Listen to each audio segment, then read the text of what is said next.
नमस्ते भैया। कुठला रे तू? यूपी से। आणि हा कोण? मेरा भाई है।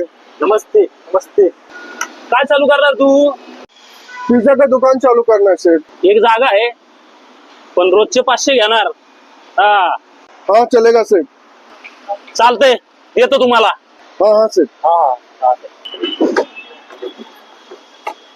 बंटी भाई, हाँ सेठ। बंटी भाई, दो पिज्जा पार्सल करो।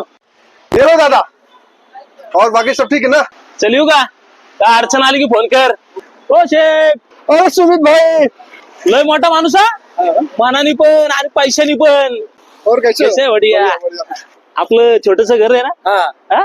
तिथे एक छोटस पिझ्झाचं दुकान चालू केलं होतं। अच्छा। 2 वर्षापूर्वी भाऊने आता 4थी ब्रांच टाकली है। दादा चौथी नहीं है, हाँ। ये अपनी 5वीं बन रही है।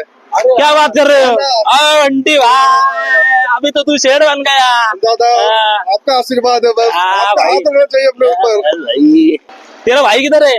भाई वो दूसरे दुकान पे भी है। क्या बोल रहे हैं? हाँ ना। मालूम है भाई, जब मैं पुणे में आया था ना, सबसे पहले भैया के पास आया था। भैया ने मुझे रास्ता दिखाया, एक छोटा दुकान दिलाया मेरे को, और वहां से मेरा जर्नी स्टार्ट हुआ। आज भैया नहीं मिल रहे थे तो आज मैं यहाँ पे नहीं होता। भाई, Yes, तेरी yes. मेहनत है भाई। यस भैया। हाँ, चलो ओके भैया, थोड़ा लेट हो रहा। यस भैया, मिल के अच्छा लगा। यार, यस भैया, मिलते हैं। हाँ एवढा मोठा माणूस झाला तरी पण आपल्याला अजून इज्जत देतोय। आपण त्याला पहिल्यांदा चान्स दिला होता। हा. दादा, त्या टाइमला तू पण धंदा केला असता ना, तू पण लय मोठा माणूस झाला असता। अरे मराठी माणसाच्या रक्तात नाही धंदा। आपण फक्त आपल्या जागा भाड्याने द्यायच्या, भाडं खायचं, गळ्यात सोन्याच्या चैनी घालायच्या आणि नुसतं राजकारण करायचं, गावाचं राजकारण। आपण निवांत जगायचं शेठ लोकांसारखं, धंदा यांनी करायचा, आपण फक्त भाडी घ्यायची। हा चल।